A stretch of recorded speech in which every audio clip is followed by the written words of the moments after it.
নমস্কার, 7 নিউজ নেটওয়ার্কে আপনাদের স্বাগত। হিন্দু ধর্মাবলম্বীদের অন্যতম উৎসব রথযাত্রার পুণ্যলগ্ন থেকেই বাংলা জুড়ে বিভিন্ন ক্লাব সংগঠন এবং সর্বজনীন দুর্গোৎসব কমিটিগুলি তাদের খুঁটি পুজোর মধ্যে দিয়ে শারদোৎসবের আনুষ্ঠানিক প্রস্তুতি শুরু করে দিয়েছে। এদিন যেমন বৃষ্টি উপেক্ষা করেই মহা সমারোহে অনুষ্ঠিত হলো বরানগরের নেতাজি কলোনি লোল্যান্ডের খুঁটি পুজোর অনুষ্ঠান। এই মুহূর্তে উত্তর শহরতলি তথা গোটা রাজ্যের মধ্যে সেরা দুর্গাপুজোগুলোর মধ্যে অন্যতম একটি দুর্গাপুজো হলো বরানগরের নেতাজি কলোনি লোল্যান্ডের দুর্গোৎসব। আর এদিন বিধায়ক সজল ঘোষের উপস্থিতিতে এলাকার বাসিন্দাদের তুমুল উৎসাহ উদ্দীপনার মধ্যে দিয়ে সম্পন্ন হলো বরানগরের নেতাজি কলোনি লোল্যান্ডের পুজো শুরুর পুজো। বৈদিক আচার অনুষ্ঠান, ঢাকের বাদ্যি, পুরোহিতের মন্ত্রোচ্চারণের মধ্যে দিয়ে সকলে মিলে সুসজ্জিত খুঁটি পোতার মাধ্যমেই ৩৮তম বর্ষের দুর্গাপুজোর কাউন্টডাউন শুরু হয়ে গেল বরানগরের নেতাজি কলোনি লোল্যান্ডে। খুঁটি পুজো উপলক্ষে সাংস্কৃতিক অনুষ্ঠানের আয়োজন করা হয়। এই উপলক্ষে এলাকার বাসিন্দাদের উপস্থিতিও ছিল চোখে পড়ার মতো।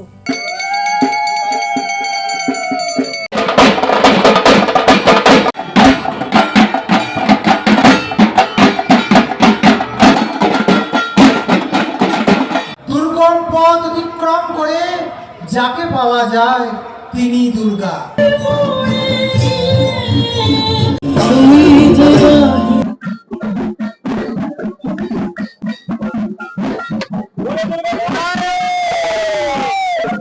কিন্তু আজকে দেখুন এত ফুলের এবং সন্তান এবং আমাদের মৌসুমী ফুলের সাথে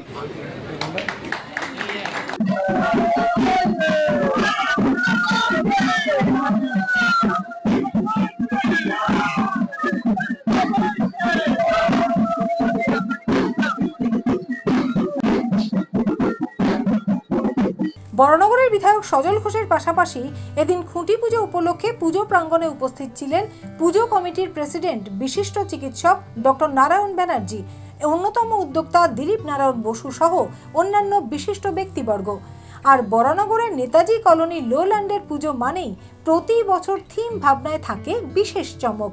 এদিন খুঁটি পুজোর পাশাপাশি সকলের উপস্থিতিতে অনুষ্ঠান মঞ্চে আনুষ্ঠানিকভাবে প্রকাশিত হলো ৩৮তম বর্ষের থিম চৈরি বেতি। সবাই একসঙ্গে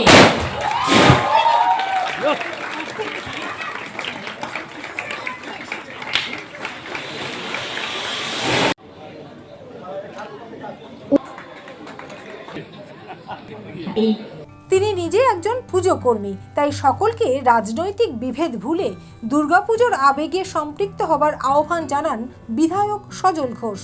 কমিটি নতুন, আমি নতুন কমিটির কাছে আবেদন করি, কমিটি করা খুব সহজ,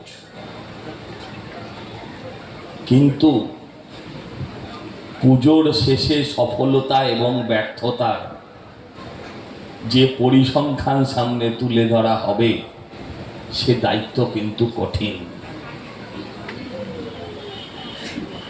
একটা পুজো করা আর দুটো নির্বাচন করার মধ্যে কিন্তু অনেক ফারাক।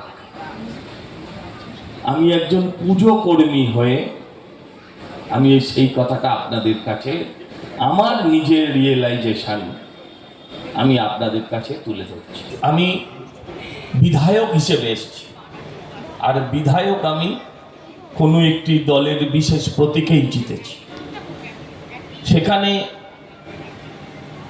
এখানে যারা আছেন তাদের সঙ্গে আমাদের প্রতীকগত বিরোধিতা ছিল, কথা দিচ্ছি ভবিষ্যতেও হয়তো থাকবে, হয়তো না থাকবে, কিন্তু পুজোটা মানুষের সেন্টিমেন্ট, পুজোটা মানুষের, এলাকার মানুষের একটা আবেগ, এটা ঘটনা। আবারও বললাম যে পুজো কর্তা হিসেবে সফল কলকাতায় বসেও লোল্যান্ড জানতাম, কোনোদিন দেখিনি। সেটা কিন্তু যারা চিনিয়েছে তাদের অস্বীকার করবেন না। দখলের রাজনীতি বিজেপি বিশ্বাস করে। আমাদের মধ্যেও কিছু কিছু ত্রুটি আছে, ভুল আছে, কিছু হচ্ছে না তা নয়, কিন্তু মাথায় রাখবেন আজকে যদি কিছু দখল করেন, কালকে আপনার লালিত পালিত সেই জিনিসটাও কিন্তু দখল হয়ে যাবে। তাই সম্পৃক্ত হন, দখল না। এই পুজোর একটা সময়কার সমস্ত কিছু যিনি লালন পালন করেছেন, সুনুদা তিনিও আছেন। সকলের মিশেল, নতুন এবং পুরনোর মিশেলে এই পুজো লেবুতলাকেও টেক্কা দিই, এইটা চাই না। নিজে হাতে খুঁটি পোতার পর বিশিষ্ট চিকিৎসক ডক্টর নারায়ণ ব্যানার্জি জানান, জীবনে এই প্রথমবার তিনি দুর্গাপুজোর খুঁটি পোতার আনন্দ উপলব্ধি করলেন।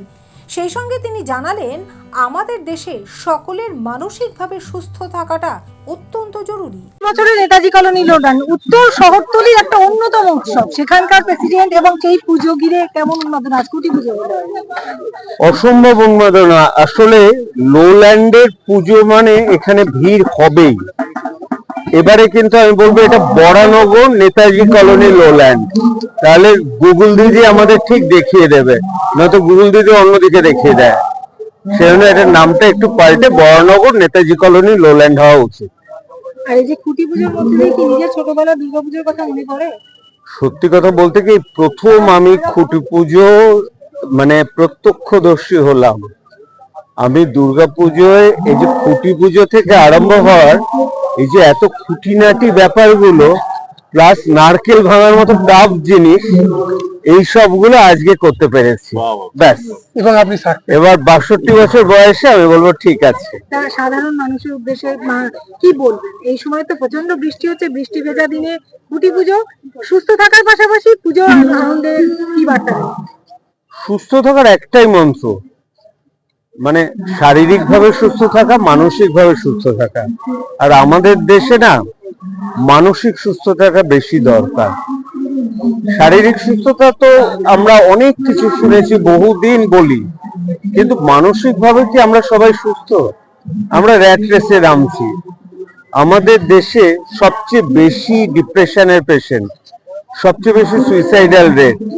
সুতরাং না, এই দুর্গাপূজায় আমাদের শপথ হোক যে আমরা সবাই মানসিক দিক থেকে ফ্রেশ থাকব। আমরা কেউ অন্য কাউকে এমন কোনো কথা বলবো না যাতে তার মনে আঘাত লাগতে পারে।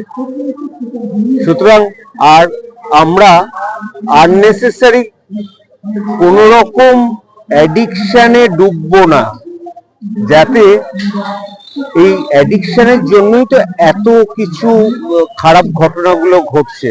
আমার মনে হয় যদি অ্যাডিকশনের ব্যাপারটা কমানো যায়, মানসিক সুস্থতা অনেক বাড়বে। বরানগর থেকে গৌতমী নাথ এবং শ্যামল পালের রিপোর্ট, 7 নিউজ নেটওয়ার্ক।